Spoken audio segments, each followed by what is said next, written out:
Mi madre tenía las manos sobre mis hombros y me miraba a los ojos con una intensidad que nunca le había visto.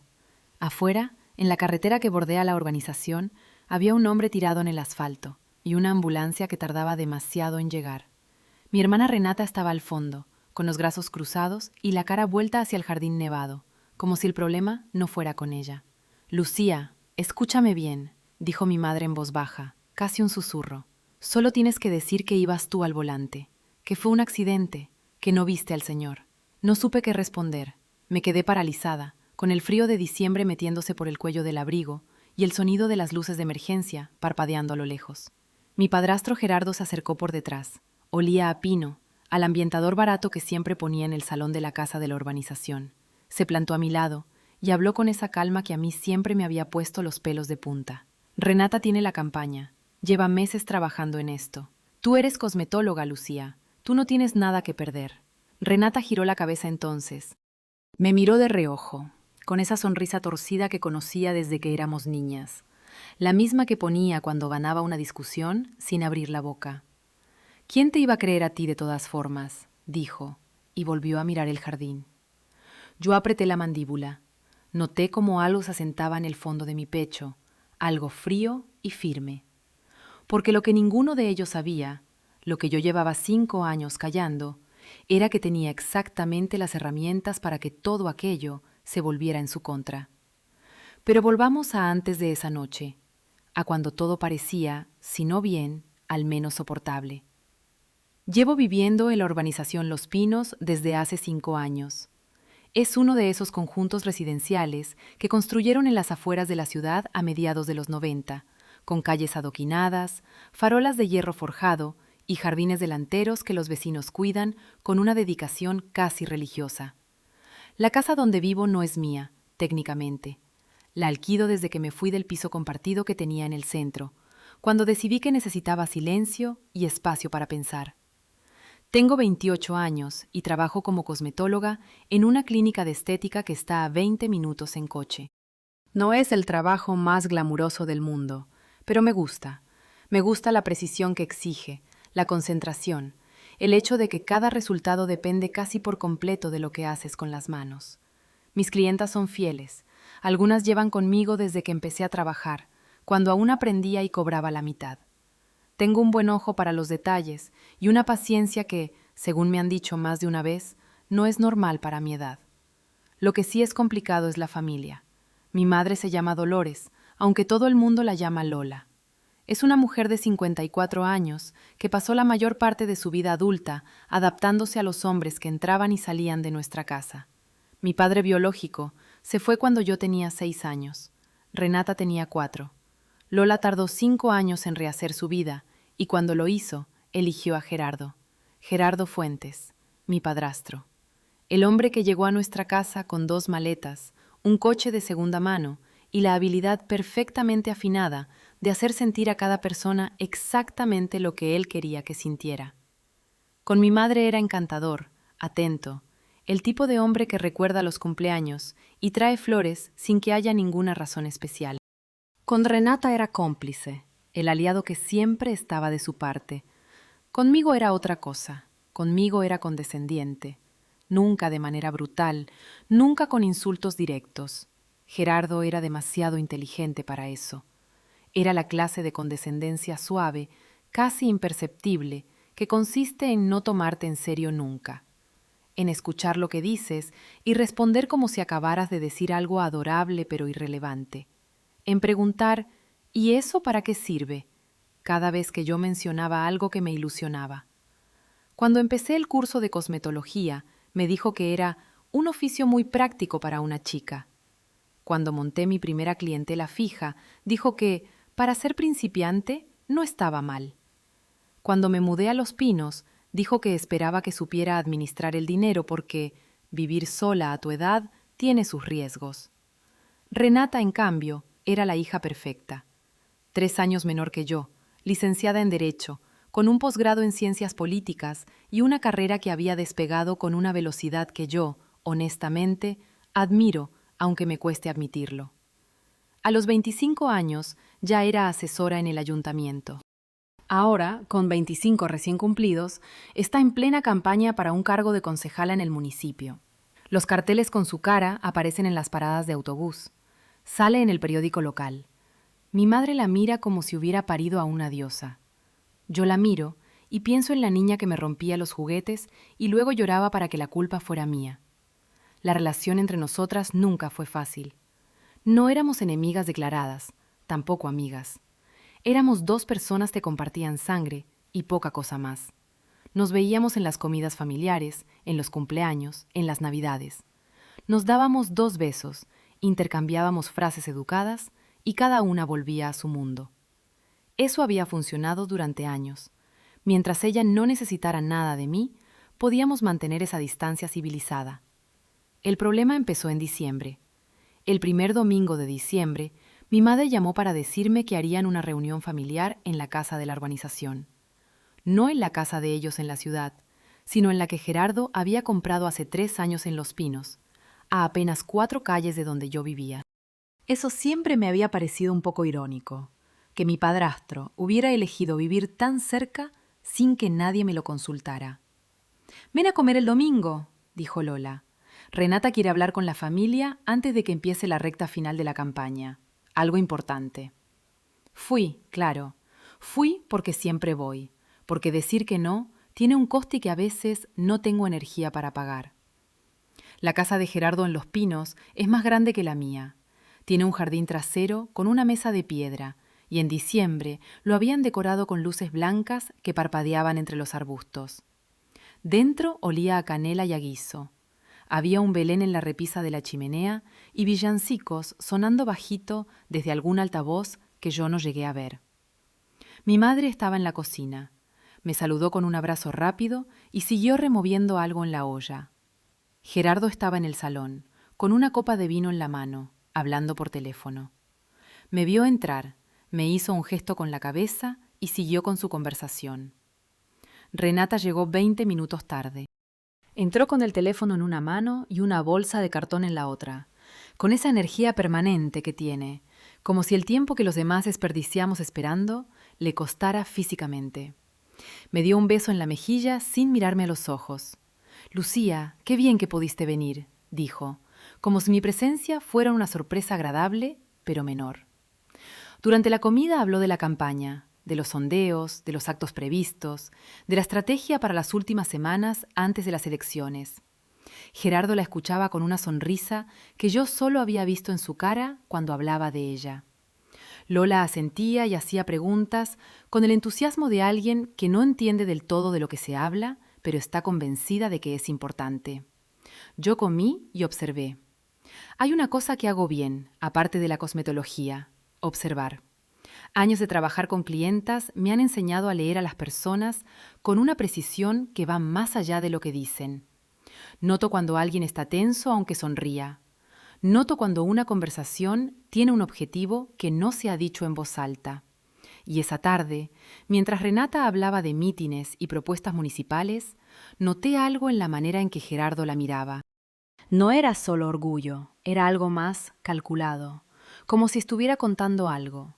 Al final de la comida, cuando mi madre estaba recogiendo los platos y Gerardo había salido al jardín con su segunda copa, Renata se quedó conmigo en la mesa. «Oye», dijo, sin levantar la vista del teléfono, «necesito pedirte un favor». «Dime». «Nada importante, solo que si alguien te pregunta, el sábado que viene yo estaba contigo, aquí, en Los Pinos, tomando algo, lo que sea». La miré. Ella siguió mirando la pantalla. «¿El sábado que viene para qué?», pregunté. «Para nada en concreto, es por si acaso». Levantó los ojos entonces. Tenía esa expresión neutra que ponía cuando quería que algo pareciera insignificante.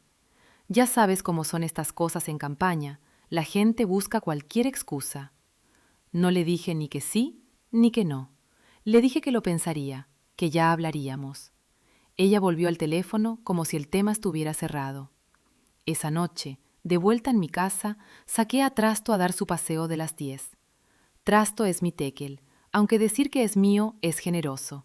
Tiene 13 años y casi toda su vida la ha hecho a su ritmo, sin consultarme gran cosa. Camina despacio desde hace 2 inviernos.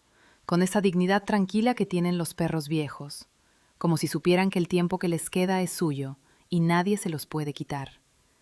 Caminamos por la calle adoquinada, entre los jardines con sus luces de diciembre, y yo pensé en Renata, en el favor que me había pedido, en la manera en que lo había dicho, como si fuera algo sin importancia, cuando nada de lo que Renata hace es sin importancia.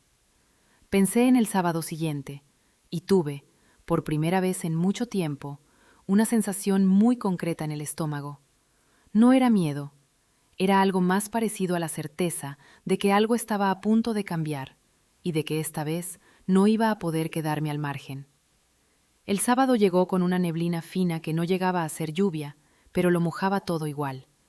Me quedé en casa por la mañana, con Trasto tumbado sobre mis pies, mientras yo tomaba café y miraba por la ventana cómo los adoquines de la calle se oscurecían poco a poco. No llamé a Renata. No le dije que sí ni que no. Esperé.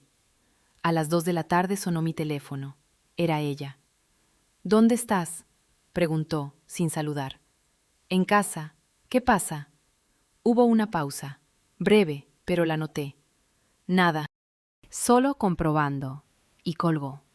Esa noche no pasó nada, al menos nada de lo que yo pudiera ver desde mi ventana.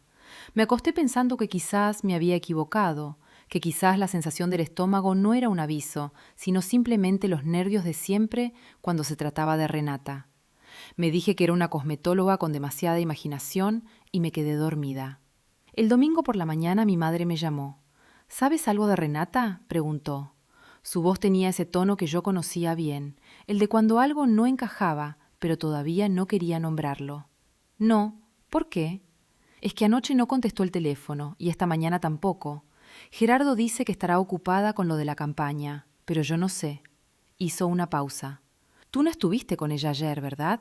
Tardé un segundo en responder, un segundo que mi madre no interpretó como duda, sino como búsqueda de memoria. «No», dije, «no quedamos». Eso era verdad. Nunca le había dicho que sí. Lo que pasó el sábado por la noche lo supe 3 días después, un martes, cuando Renata apareció en mi puerta sin avisar. Eran las 8 de la tarde y yo acababa de volver del trabajo. Todavía llevaba el uniforme de la clínica, ese blusón blanco que huele a crema hidratante y a la fragancia suave que usan en la sala de espera. Abrí la puerta y la vi. Tenía el pelo recogido de cualquier manera y una expresión que no le había visto nunca. No era la calma calculada de siempre, sino algo más apretado, más frágil en los bordes. «¿Puedo pasar?», preguntó. La dejé pasar. Trasto la olisqueó desde su cesta sin moverse, con esa actitud de perro viejo que ya no tiene energía para los protocolos sociales. Renata se sentó en el sofá sin que yo le dijera nada. Dejó el bolso en el suelo, se pasó una mano por la frente y durante unos segundos no dijo nada. Yo me quedé de pie junto a la encimera de la cocina, esperando. «Tuve un accidente el sábado», dijo al fin. No me moví. «¿Qué tipo de accidente?». Levantó los ojos. «Con el coche. Había un hombre cruzando cerca de la rotonda de los Pinos, en esa curva que no tiene buena iluminación. No lo vi a tiempo». Sentí algo moverse en mi pecho. No era sorpresa. Era más parecido al reconocimiento de algo que ya estaba ahí antes de que ella lo dijera. «¿Está bien el hombre?». «Está en el hospital». «Fractura de tibia, costillas, traumatismo leve. Nada mortal, pero...». Se detuvo. «Pero es suficiente». «¿Suficiente para qué?». Me miró fijo. «Para hundir la campaña, si sale a la luz que fui yo». Yo no dije nada. Esperé a que terminara. «Lucía, necesito que me ayudes. No de la manera que te pedí antes, algo más concreto». Respiró. «Necesito que digas que ibas tú al volante». El silencio que siguió fue largo. Lo dejé ser largo a propósito. «No», dije. Renata no pestañeó. «Escúchame antes de decir que no». «Ya te escuché. No has escuchado nada todavía». Se levantó del sofá.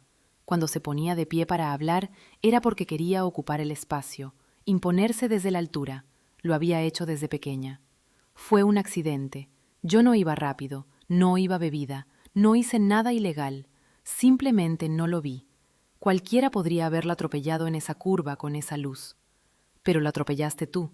Y tú podrías haber estado en ese coche conmigo. Podría haber sido cualquiera. Bajó la voz.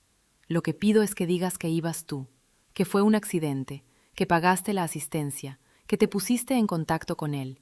Yo me encargo del dinero, de todo lo que haga falta. Tú solo pones la cara. La miré.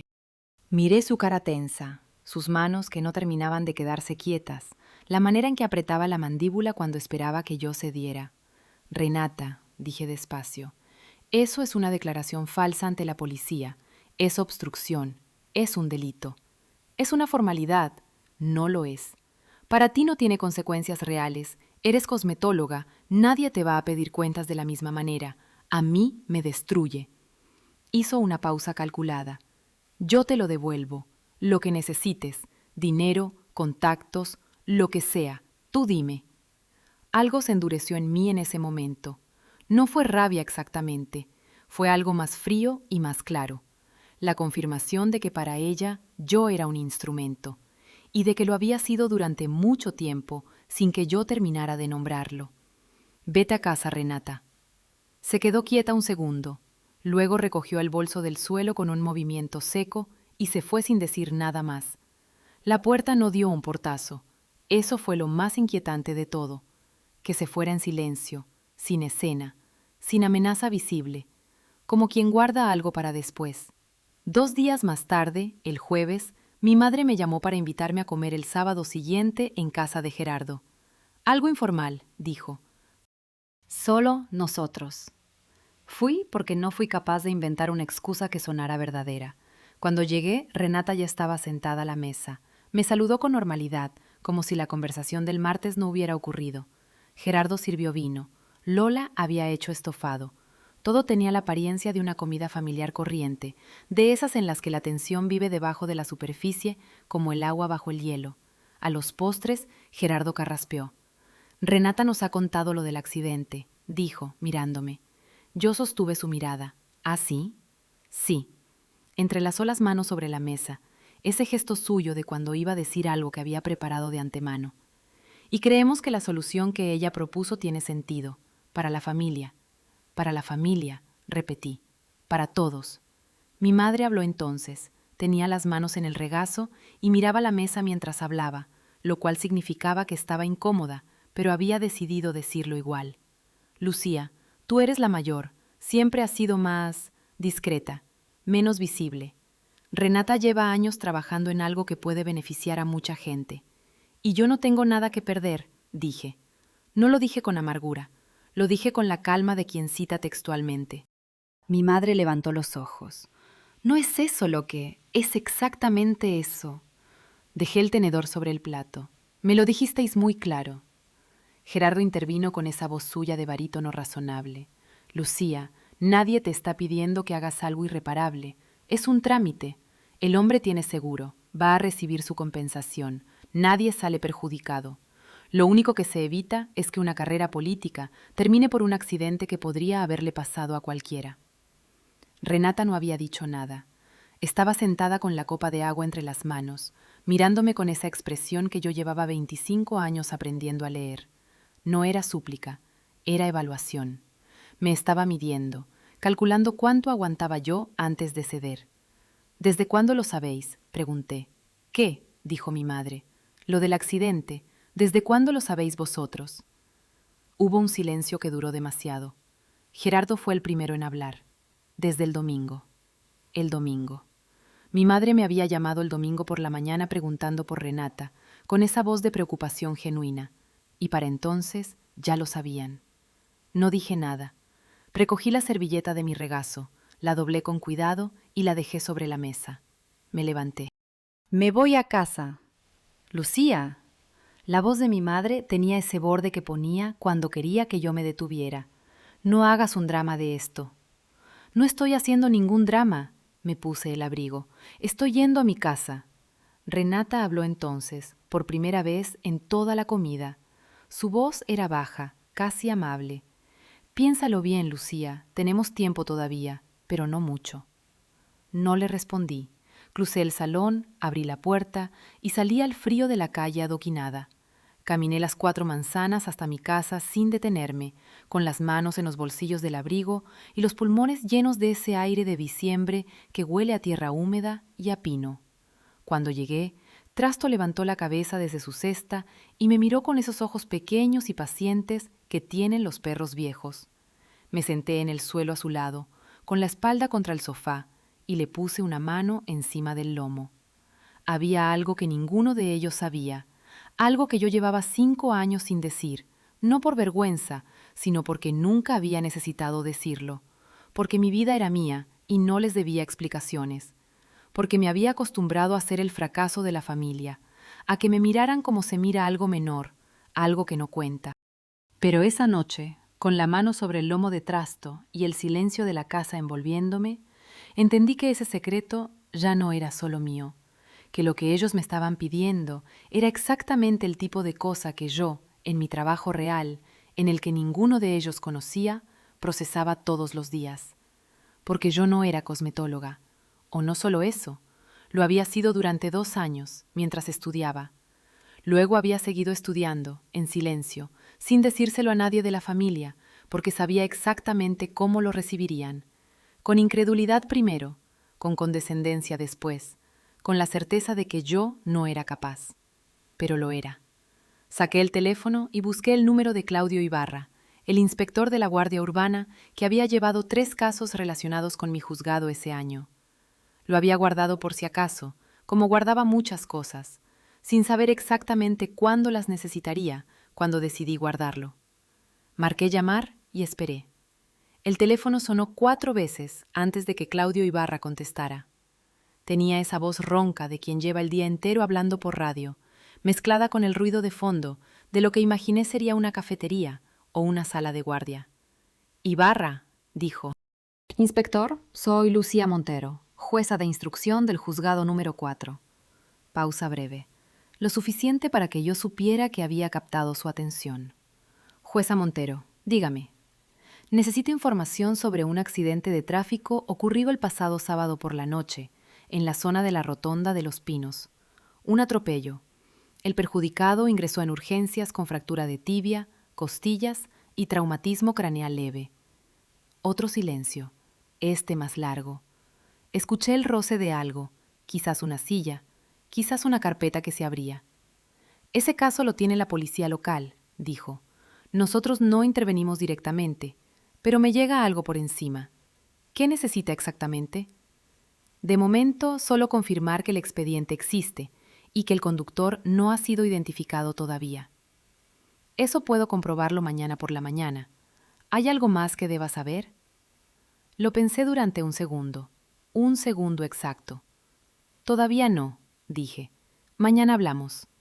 Colgué y me quedé con el teléfono en la mano, mirando la pared de la cocina. Trasto había vuelto a dormirse. La casa estaba en silencio, salvo por el sonido del viento que empujaba las ramas del árbol de la acera contra la ventana del dormitorio. Lo que yo sabía, y lo que Renata y Gerardo y mi madre no sabían, era esto. El expediente de un atropello en el que el conductor se da a la fuga no prescribe tan fácilmente como ellos parecían creer. Y yo llevaba 5 años sentada en un juzgado viendo exactamente cómo esos casos se cerraban o no se cerraban. Sabía lo que dejaba huella y lo que no. Sabía qué tipo de testimonio era suficiente para abrir una instrucción. Sabía, sobre todo, que lo que me estaban pidiendo no era un favor de familia. Era un delito tipificado con nombre propio. Al día siguiente, viernes, recibí una llamada de un número que no reconocí. Era una voz de mujer, joven, tono profesional pero algo tenso. ¿Es usted Lucía Montero? Sí. Me llama de parte de la señorita Renata. Ella prefiere que nos reunamos en persona. ¿Puede esta tarde a las 6 en la cafetería del Centro Comercial de Avenida Rosales? No respondí de inmediato. Procesé la información. Renata me mandaba a una intermediaria. No venía ella misma. Eso significaba que o bien quería distancia si algo salía mal, o bien quería testigos controlados de lo que yo dijera. «Dígale a la señorita Renata que si quiere hablar conmigo, venga ella», dije. «Sabe dónde vivo». Colgué antes de que la voz pudiera responder. A las 7 de la tarde, Renata apareció en mi puerta, esta vez sin llamar antes. Llamó al timbre con esa urgencia contenida que tiene quien lleva el día entero esperando y ya no puede más. Abrí y la miré.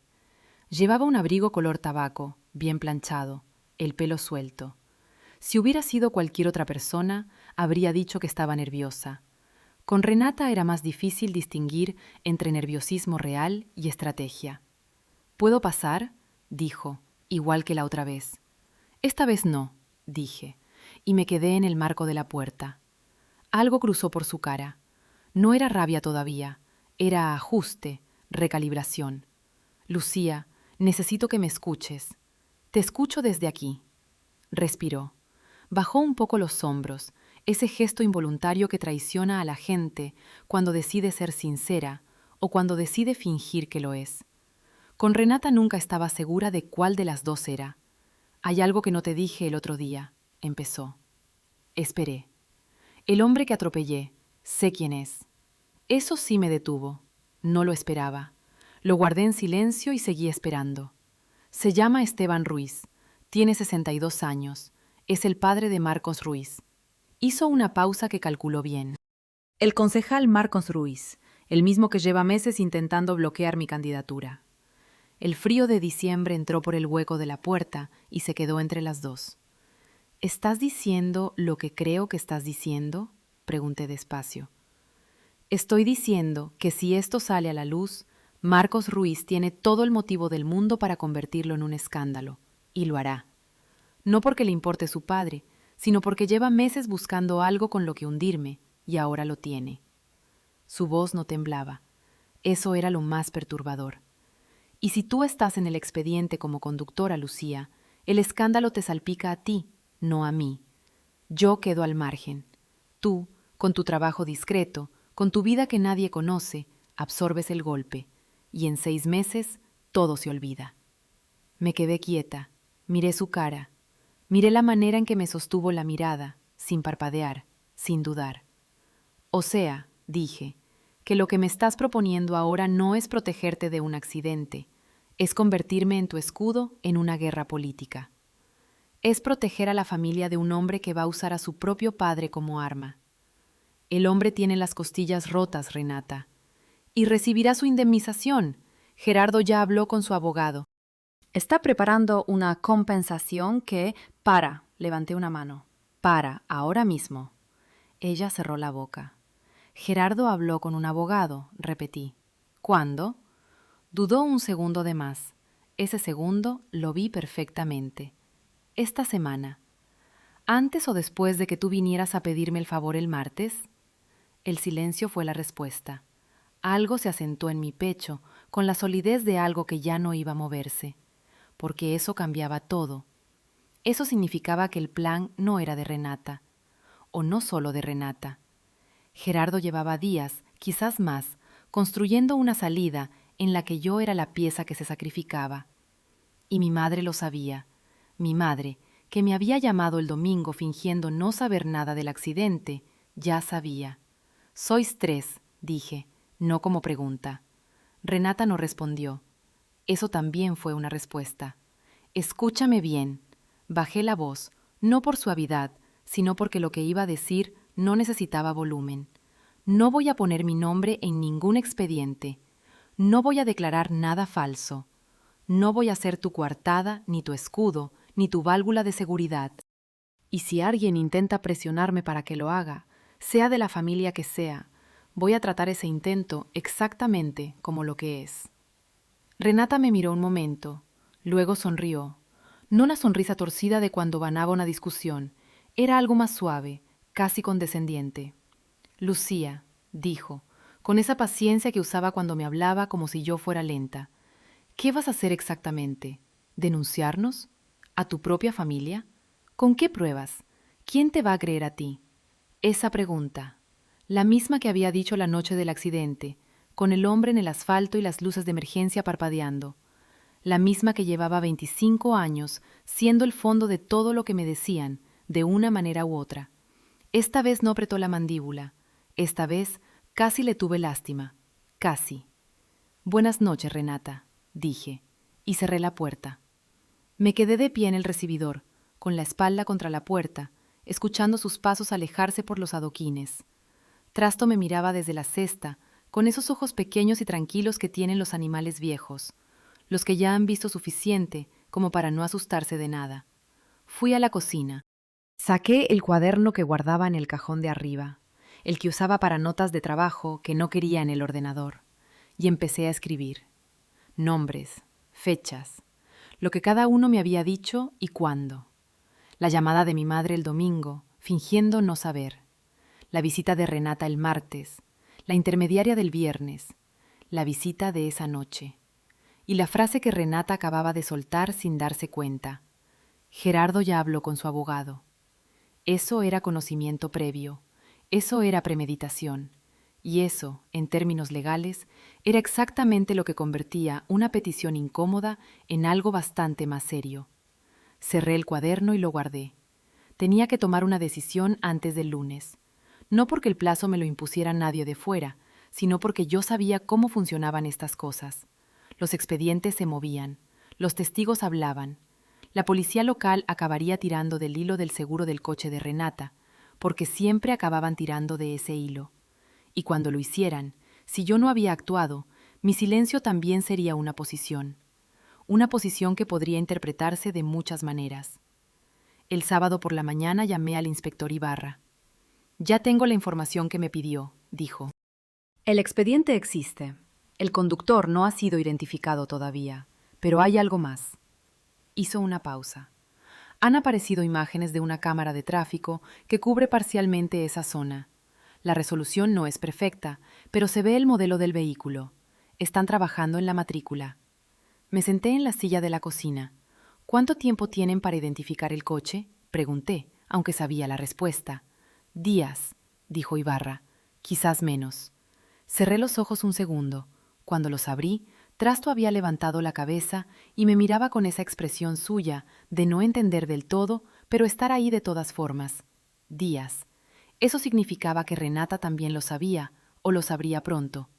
Que la presión que habían ejercido esta semana no era el principio, era la parte tranquila. Lo que venía después sería otra cosa.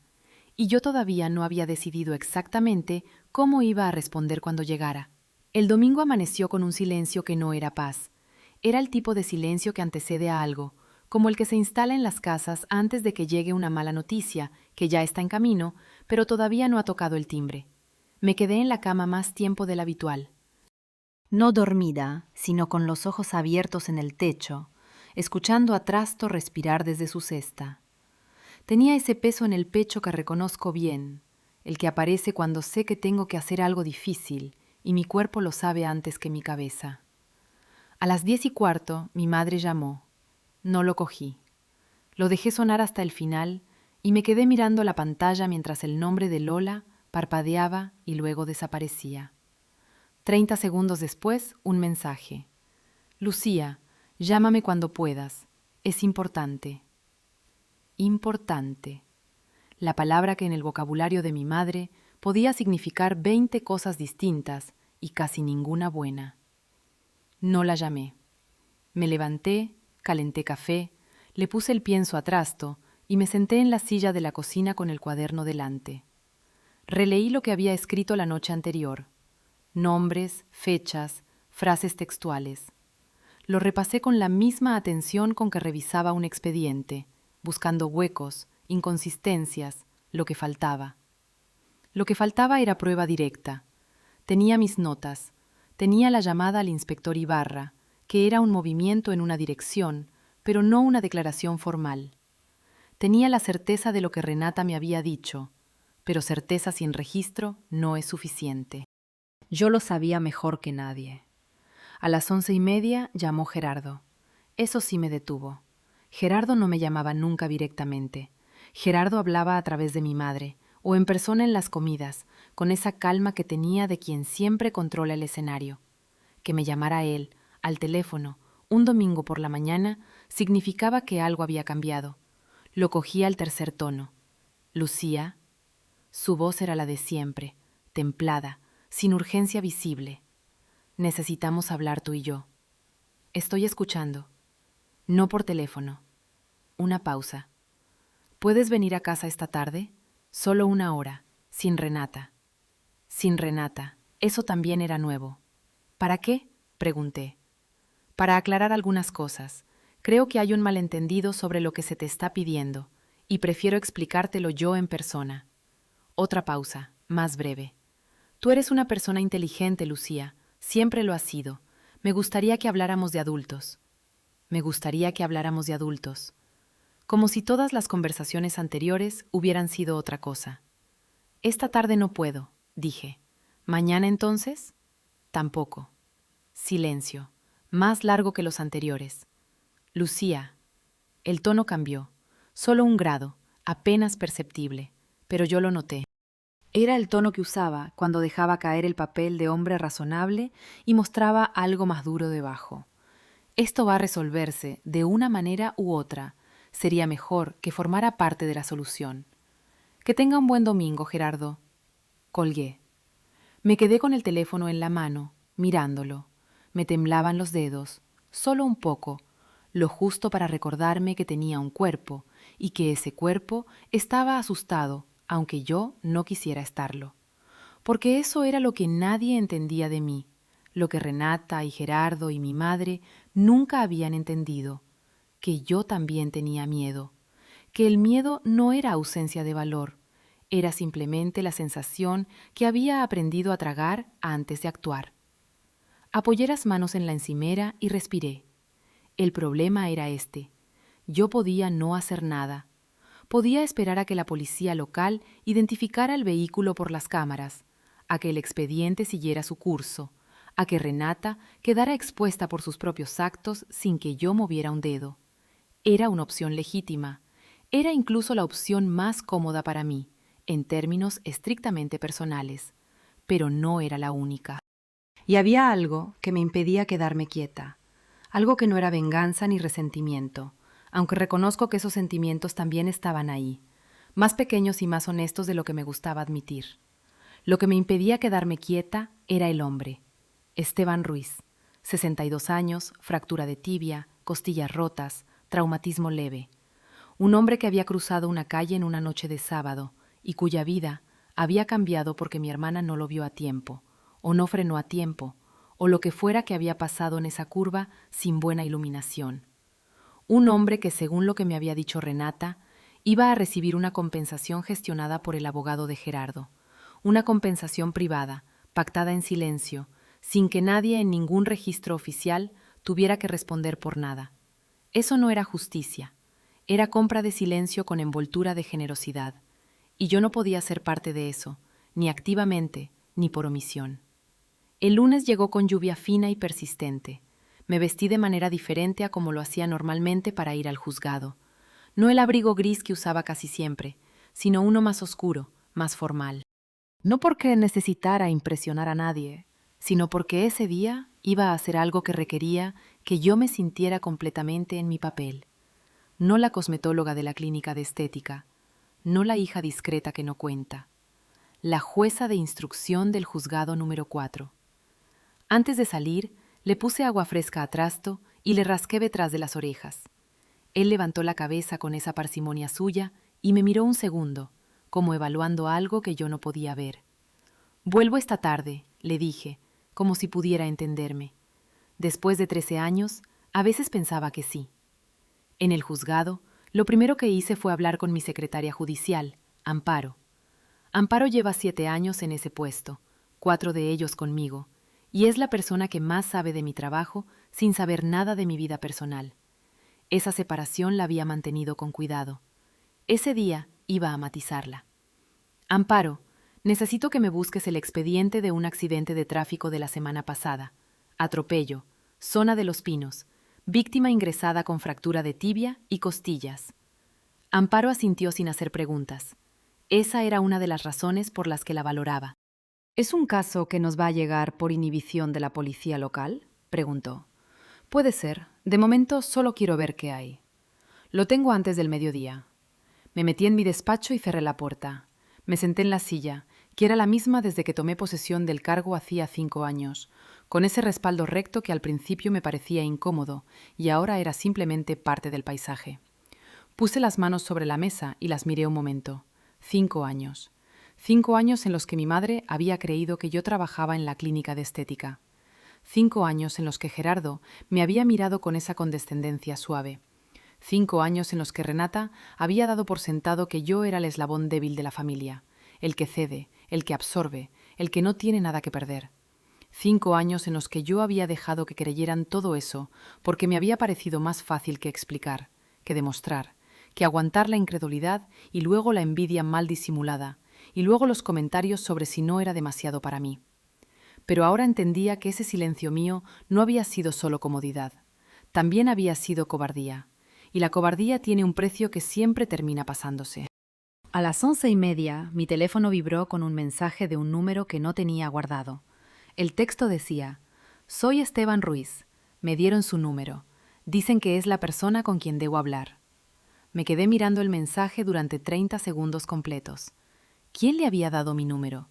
¿Y por qué él, o alguien de su parte, buscaba hablar conmigo específicamente? Respondí: «¿Quién le dio este número, señor Ruiz?». La respuesta tardó 4 minutos. «Una mujer. No me dijo su nombre. Solo que usted sabía lo que pasó el sábado por la noche». Lo guardé. Guardé el mensaje, guardé el número, guardé el hilo completo. Y me quedé pensando en quién podría haber dado mi número a Esteban Ruiz sin decirle su nombre. No era Renata, no era Gerardo, no era mi madre. Alguien más sabía algo. A las 12:10, Amparo llamó a la puerta y entró con una carpeta fina. «El expediente está en la policía local todavía, como suponía», dijo. «Pero me llegó la información básica. Hay imágenes de cámara de tráfico.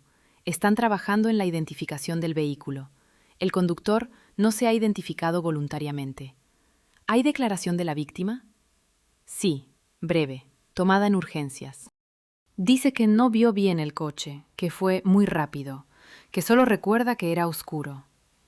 «¿Y alguien de su entorno ha hecho algún movimiento legal?». Amparo vaciló un segundo.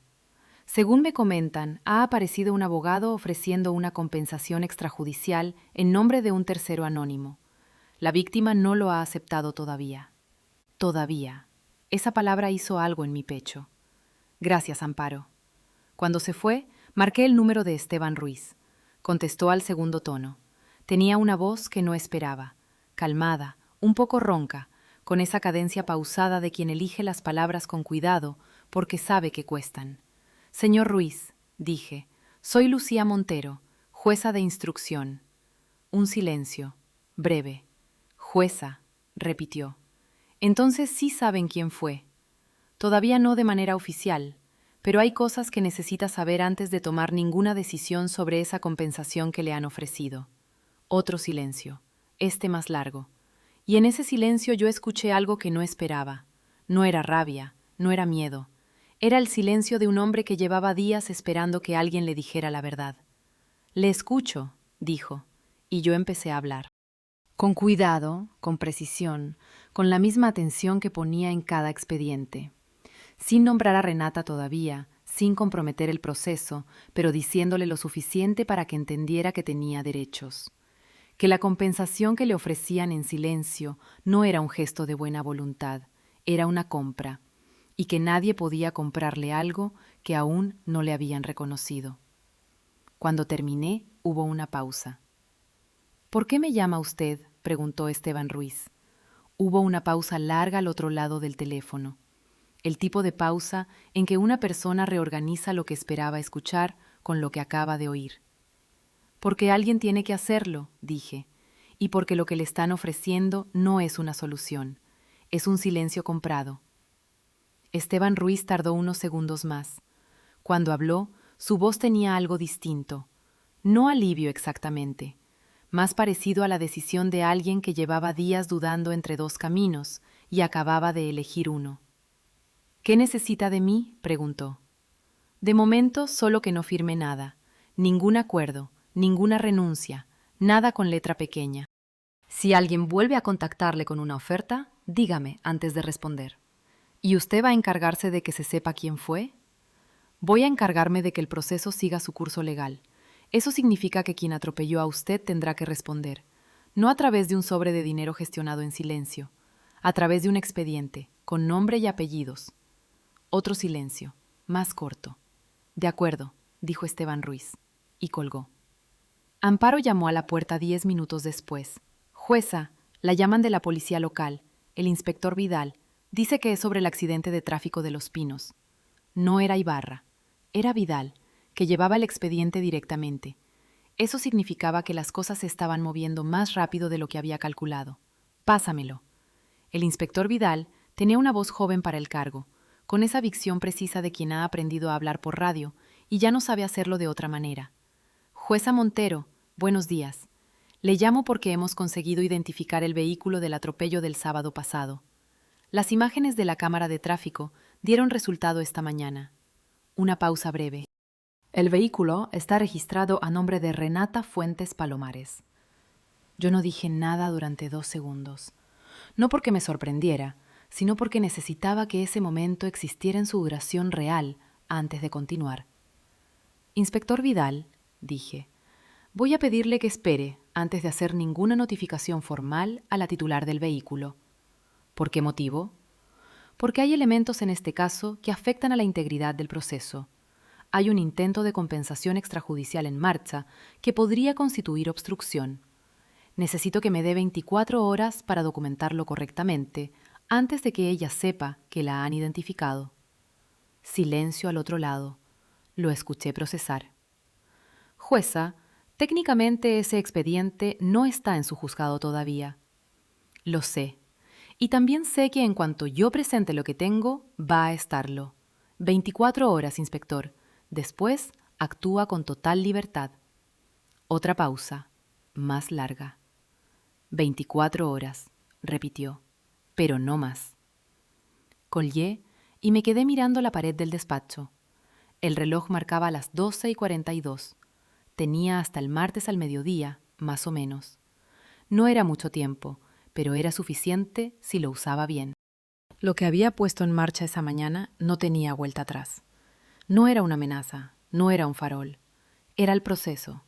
Frío, metódico, irreversible una vez que arranca. Yo lo había visto funcionar decenas de veces desde el otro lado de la mesa. Ahora estaba en el lado que tira del hilo. Saqué el cuaderno del bolso y lo abrí sobre la mesa. Releí las notas una vez más, y esta vez las pasé al ordenador con fecha y hora exactas. Nombre de cada persona, fecha de cada conversación, contenido de cada petición. La llamada del domingo de mi madre, fingiendo no saber. La visita de Renata el martes, la intermediaria del viernes, la visita del viernes por la noche, la llamada de Gerardo el domingo, la frase que Renata había soltado sin pensar. Gerardo ya habló con su abogado. Esa frase era la pieza que lo cambiaba todo, porque significaba que el intento de obstrucción no era impulsivo, era planificado. Y la planificación, en términos jurídicos, tiene un nombre que pesa más que la improvisación. Guardé el documento, lo cifré con contraseña y lo envié a mi correo del juzgado con copia en una cuenta personal que solo yo conocía. Después, llamé a Amparo. Necesito que prepares la documentación para una inhibición. El expediente del atropello de Los Pinos va a pasar a nuestro juzgado antes de mañana al mediodía. Amparo no preguntó nada. Eso era lo que me gustaba de ella. A las 2 de la tarde salí del juzgado. No fui a comer. Caminé hasta el banco que estaba a 3 manzanas, donde tenía una caja de seguridad que había abierto el año anterior para guardar documentación que no quería en casa ni en el juzgado. Era un hábito que había aprendido de una magistrada más veterana que yo. Cuando trabajas con casos que tienen consecuencias personales, guarda copias en lugares que no dependan de ti estando presente. Dejé una copia impresa de las notas y una memoria USB con el documento cifrado. Cuando salí a la calle, el teléfono vibró. Era un número que no reconocí, pero esta vez no era el mismo que el de Esteban Ruiz. Contesté. ¿Lucía Montero? Una voz de mujer, mayor, con una cadencia tranquila que no encajaba con el hecho de llamar a un número desconocido un lunes al mediodía. Sí, ¿quién es? Me llamo Pilar Ruiz, soy la hija de Esteban.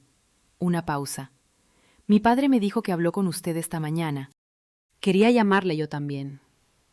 Me detuve en la acera. ¿Qué necesita, señorita Ruiz? Necesito que sepa algo que mi padre no le dijo. Su voz no temblaba, pero había algo tenso en la manera en que controlaba el ritmo. El abogado que vino a ofrecerle la compensación, mi padre no lo conocía, pero yo sí. Se llama Arturo Mendín. Trabaja con Gerardo Fuentes desde hace años. Hicieron negocios juntos cuando Fuentes compró los terrenos de Los Pinos. Me quedé quieta en la acera. Un ciclista pasó rozando el bordillo y yo no me moví.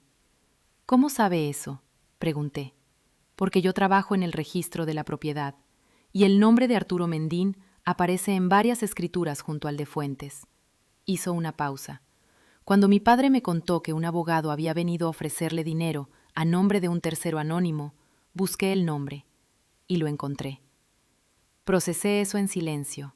Arturo Mendín, el abogado de Gerardo, el mismo que, según Renata, había sido contactado antes de que ella viniera a pedirme el favor.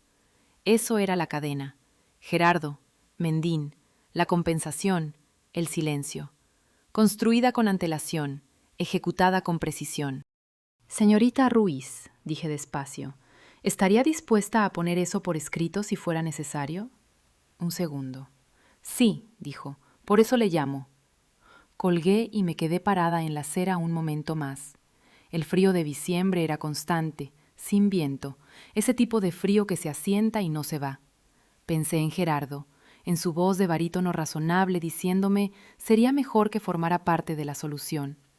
Pensé en cuántos años había tardado él en construir esa red de contactos, ese tejido de favores y nombres que le permitía mover piezas sin aparecer directamente. Y pensé en lo que significaba que esa red, en este caso concreto, se hubiera vuelto visible. Volví al juzgado. A las 4 de la tarde, el teléfono de mi despacho sonó. Era la línea directa, no el móvil. Lo cogió Amparo y me pasó la llamada con un tono de voz que no era su tono habitual. «Es Renata Fuentes», dijo. «Dice que es personal». Cogí el auricular. «¿Renata?» Su voz al otro lado era diferente a todas las veces anteriores. No era la calma calculada, no era la condescendencia suave. Era algo más apretado, más agudo, como una tela que se ha tensado demasiado y está a punto de ceder. «¿Dónde estás?», preguntó. «En el trabajo». Silencio breve. Y en ese silencio yo escuché el momento exacto en que ella procesó lo que acababa de decir. ¿En la clínica? No respondí de inmediato. Dejé el silencio ocupar el espacio que le correspondía. «Renata», dije al fin, con la misma voz que usaba en sala cuando quería que alguien entendiera que lo que iba a decir no era negociable. «Sé que Gerardo habló con Arturo Mendín antes de que tú vinieras a pedirme nada. Sé que el plan estaba diseñado antes de que el accidente ocurriera, o al menos muy poco después. Y sé que Mendín fue a ver a Esteban Ruiz a nombre de un tercero anónimo». El silencio que siguió fue diferente a todos los anteriores. Era el silencio de alguien que acaba de entender que el terreno que creía firme bajo sus pies no lo era. «¿Cómo sabes tú el nombre de...?» Se detuvo.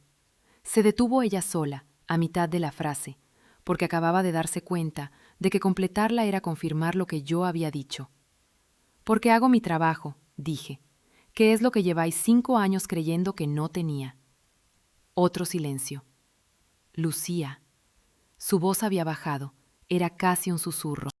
«¿Qué vas a hacer? Lo que corresponde hacer. Eso va a destruir a la familia.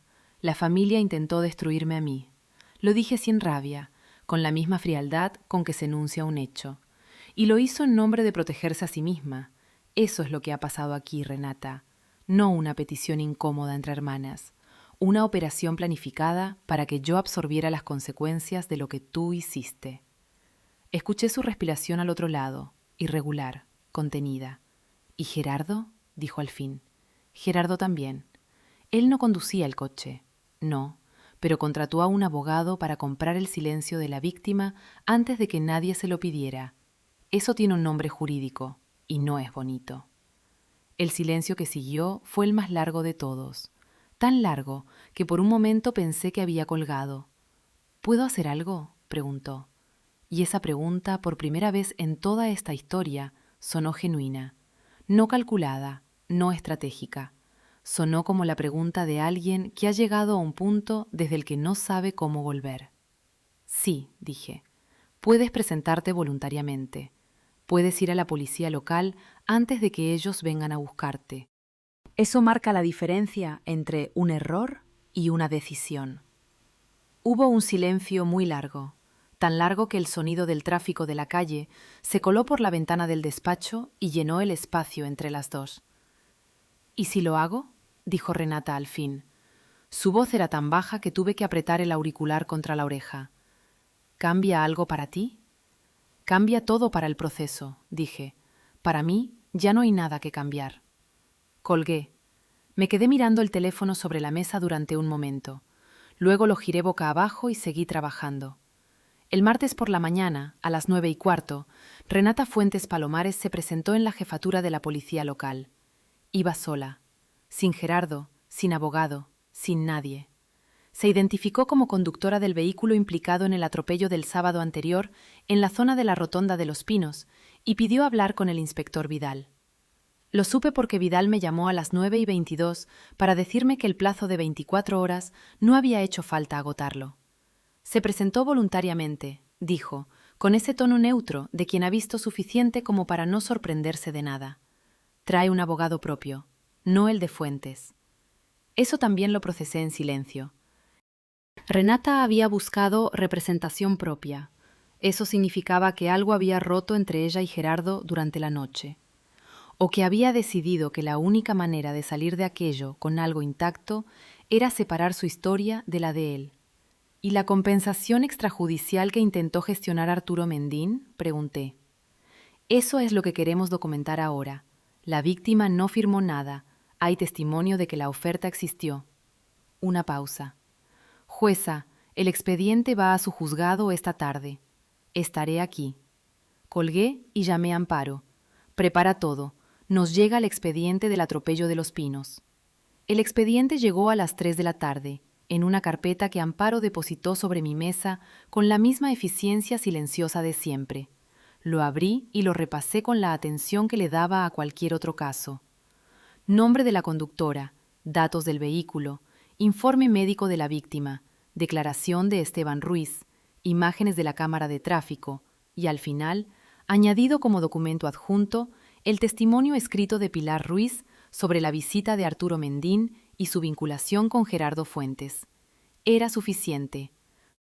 No para destruir a nadie de manera inmediata, porque los procesos no funcionan así, no son instantáneos ni dramáticos, pero era suficiente para que el expediente tuviera vida propia, para que ya no dependiera de mí ni de nadie que pudiera presionarme. Firmé los primeros autos de instrucción a las 4:30 de la tarde. Esa noche, Gerardo me llamó. Esta vez no cogí el teléfono. Lo dejé sonar hasta el final, mirando la pantalla sobre la encimera de la cocina mientras Trasto dormía en su cesta, con esa respiración lenta y regular que tenía desde hacía 2 inviernos. Cuando el nombre de Gerardo desapareció de la pantalla, no hubo ningún mensaje. Eso también era una respuesta. Ya sabía que no había nada que decir que cambiara lo que estaba en marcha. Mi madre tardó 3 días más en llamar. Era viernes por la tarde, casi de noche, cuando sonó el teléfono con su nombre. Lo cogí esta vez. ¿Lucía? Su voz era diferente a todas las veces anteriores. No tenía el tono de quien va a pedir algo, ni el de quien va a reprochar. Tenía el tono de alguien que está muy cansada y ya no tiene energía para mantener la estructura de siempre. ¿Puedo verte? ¿Cuándo? Mañana. Sola. Sin Gerardo. Hice una pausa. ¿Él lo sabe? No me importa si lo sabe. Eso me detuvo más que cualquier otra cosa que hubiera dicho en semanas. Ven a mi casa a las 11, dije. Lola llegó puntual, lo cual también era nuevo. Llamó al timbre con suavidad, como si no quisiera molestar. Cuando abrí la puerta, la vi con el abrigo de siempre y el pelo recogido de cualquier manera, sin el cuidado habitual. Tenía el aspecto de alguien que ha dormido poco y ha pensado demasiado. Trasto la olisqueó desde la cesta. Ella lo miró un segundo, como si lo viera por primera vez, aunque lo conocía desde que yo lo había adoptado. Nos sentamos en la cocina. Yo le puse café. Ella lo rodeó con las 2 manos sin beberlo. Renata me contó lo que hizo, dijo. Todo. No respondí, esperé. Y me contó lo que Gerardo hizo. Hizo una pausa. Lo de Mendín, lo del abogado. Que el plan lo armó él antes de que nadie me preguntara nada. ¿Y tú no lo sabías? Levantó los ojos. En ellos había algo que yo no recordaba haberle visto nunca. vergüenza limpia, sin excusa detrás. Sabía lo del accidente desde el domingo. Lo de Mendín no, respiró. O no quise saber. No sé exactamente cuál de las dos cosas es. Esa distinción no importó, no porque la absolviera de nada, sino porque era verdadera. Había una diferencia entre no saber y no querer saber, y el hecho de que ella la nombrara significaba que algo en ella había parado de protegerse. «Mamá», dije despacio, «lo que me pediste en esa carretera, con el hombre en el asfalto, fue pedirme que mintiera a la policía. Eso es lo que fue, no un favor de familia, un delito. Lo sé». Su voz no temblaba, era peor que si temblara. Era la voz de alguien que lo sabe de verdad y ya no puede desdecirse. «Lucía, ¿por qué no nos dijiste nunca lo que eras?». La pregunta me cogió sin guardia, aunque debería haberla esperado. Porque, dije al fin, cada vez que hacía algo, Gerardo me decía que era adorable pero irrelevante, y vosotros asentíais. Después de un tiempo, aprendes a guardar las cosas que te importan en lugares donde no las puedan alcanzar. Mi madre cerró los ojos un segundo. Cuando los abrió, tenía ese brillo que tienen los ojos de las personas cuando no van a llorar, pero están muy cerca. «He hablado con un abogado esta mañana», dijo. «Propio, no de Gerardo». No dije nada, esperé. «Voy a pedir la separación». El silencio que siguió fue distinto a todos los silencios de esa semana. Era un silencio limpio, sin estrategia, sin cálculo. Solo el peso de una decisión que había tardado mucho en llegar y que, una vez dicha, ya no podía deshacerse. «¿Estás segura?», pregunté. «No completamente». Cogió el café por fin y lo bebió despacio. «Pero sé que si me quedo es porque tengo miedo, y ya estoy demasiado cansada del miedo». No le dije que era valiente, porque eso habría sonado a condescendencia. Le dije que si necesitaba algo, me llamara. Ella asintió. Se terminó el café, recogió el abrigo y se fue. Desde la ventana la vi caminar por los adoquines con esa manera suya de andar, los hombros un poco hacia adelante, como si cargara algo que llevaba demasiado tiempo cargando. El proceso judicial siguió su curso durante los meses siguientes, como siguen su curso los procesos cuando ya tienen vida propia. Renata fue imputada por abandono del lugar del accidente.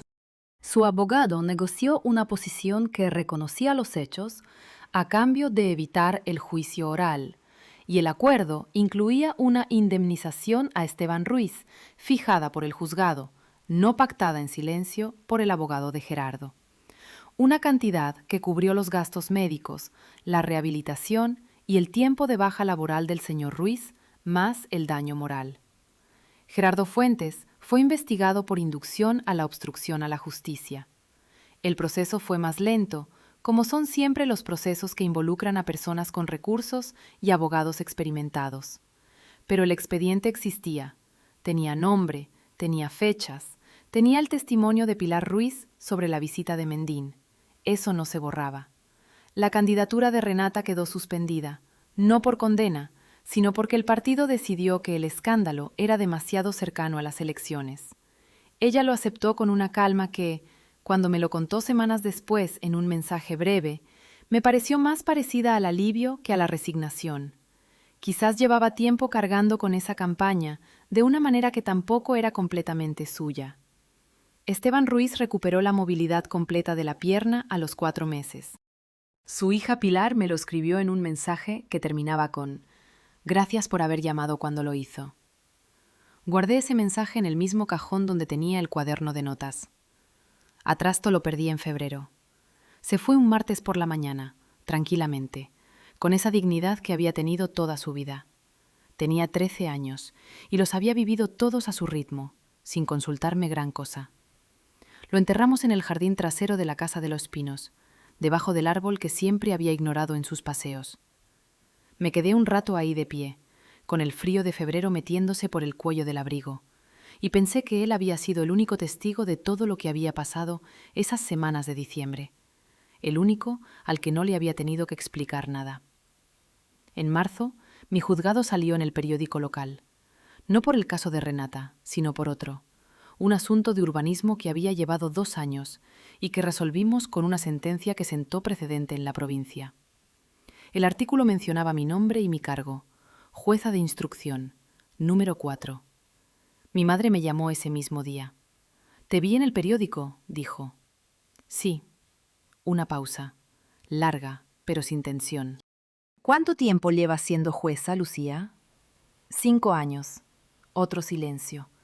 «¿Y nunca nos lo dijiste porque...?» Porque cada vez que hacía algo, Gerardo me explicaba por qué no era suficiente, y vosotros no lo contradecíais. Lo dije sin rabia. Ya no tenía rabia. Tenía algo más parecido a la distancia de quien mira una fotografía vieja y reconoce en ella a alguien que ya no es. Aprendí a no dar explicaciones de las cosas que me importaban. Mi madre tardó en responder. Cuando lo hizo, su voz tenía ese peso que tienen las palabras cuando vienen de muy adentro y han tardado mucho en salir. «Te debo una disculpa», dijo. «No solo por lo de diciembre, por más tiempo que eso». No le dije que no importaba, porque sí importaba. Le dije que lo escuchaba, y eso, por ahora, era suficiente. Gerardo se fue de la casa de los Pinos en abril, mientras duraba la separación. Mi madre se quedó en el piso de la ciudad. Renata y ella hablaban más de lo que habían hablado en años, según me contó mi madre en una de nuestras llamadas de los domingos, que habían empezado solas, sin que ninguna de las dos lo propusiera exactamente, como empiezan las cosas que tienen que empezar. Yo seguí en mi casa de los Pinos, con los adoquines y las farolas de hierro forjado, y el jardín delantero que cuidaba con una dedicación que a veces me sorprendía a mí misma. Compré una planta nueva para la cocina, que puse en el alféizar donde antes estaba la cesta de trasto. Era un ficus, pequeño, un poco torcido, que el hombre de la floristería me había advertido que era complicado de mantener vivo. Me gustó por eso. Seguí trabajando, seguí instruyendo expedientes, firmando autos, escuchando a personas que llegaban al juzgado con sus problemas y su miedo y su necesidad de que alguien pusiera orden en el caos. Seguí siendo la mujer que nadie de mi familia había visto durante 5 años, la que había aprendido a existir en silencio, porque el silencio la protegía. Pero había algo que había cambiado, y era esto. Ya no necesitaba el silencio para protegerme. El silencio ya no era un escudo. Era simplemente una elección, y las elecciones que se hacen por miedo pesan de una manera diferente a las que se hacen porque uno quiere. Pensé en la noche de diciembre, en la carretera que bordeaba la urbanización, en el hombre tirado en el asfalto y las luces de emergencia que tardaban demasiado. En mi madre con las manos sobre mis hombros, diciéndome que dijera que iba yo al volante. En Gerardo, con su voz de barítono razonable. En Renata, con su sonrisa torcida y su pregunta, ¿quién te iba a creer a ti? Y pensé en lo que no había dicho aquella noche, lo que había guardado en el pecho, con esa frialdad firme que a veces confunden con indiferencia y no lo es. Lo que no había dicho porque no era el momento, porque el momento llegaría solo si yo hacía lo que tenía que hacer. Que no se trata de quién te cree, se trata de qué es verdad. Y la verdad no necesita que nadie te crea para existir, solo necesita que alguien tenga el valor de ponerla en el lugar donde no pueda ignorarse. Eso es lo que aprendí a hacer, despacio, durante 5 años de silencio, en un juzgado al que ninguno de ellos sabía que yo iba cada mañana. Y cuando llegó el momento en que esa verdad me hizo falta de verdad, estaba ahí, completa, lista, irreversible.